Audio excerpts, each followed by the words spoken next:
લક્ષ્ય ન્યૂઝ, એક નજર, એક લક્ષ્ય.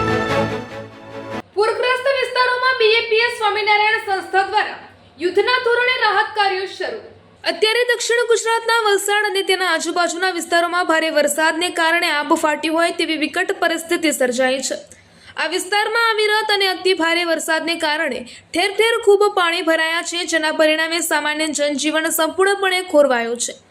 આવી કપરી અને આપત્તિજનક પરિસ્થિતિમાં બીએપીએસ સ્વામિનારાયણ સંસ્થાના હંમેશાની જેમ આ સમયે પણ લોકોની મદદ માટે સત્વરે આગળ આવી છે. સમાજમાં જ્યારે પણ કોઈ કુદરતી આફત આવે ત્યારે બીએપીએસ સંસ્થા હંમેશા પીડિતોની પડખે ઊભી રહે છે. પરમ પૂજ્ય મહંત સ્વામી મહારાજની પ્રેરણા અને આશીર્વાદથી વલસાડના પૂર અસરગ્રસ્ત વિસ્તારોમાં બીએપીએસ સંસ્થાના સંતો અને સ્વયંસેવકો નિસ્વાર્થ સેવા માટે તાત્કાલિક દોડી આવ્યા છે.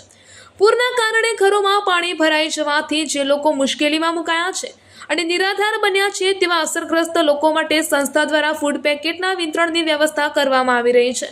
ભોજન વિતરણની સાથોસાથ સંતો અને સ્વયંસેવકો અન્ય જરૂરી રાહત કાર્યોમાં પણ ખભેથી ખભો મિલાવીને જોડાયા છે, જેથી સ્થાનિક પ્રશાસનને મદદ મળે અને અસરગ્રસ્તોને ઝડપથી રાહત પહોંચાડી શકાય. બીએપીએસ સ્વામિનારાયણ સંસ્થાએ મુશ્કેલ સમયમાં પૂરગ્રસ્ત લોકોની બહારે આવીને સમાજ પ્રત્યેનું પોતાનું ઉત્તરદાયિત્વ ફરી એકવાર નિભાવ્યું છે. અત્યારે સંતો અને કાર્યકરો સતત ખડે પગે રહીને સેવાકીય પ્રવૃત્તિઓ ચલાવી રહ્યા છે. Bureau chief Ajay Parmar, Botad.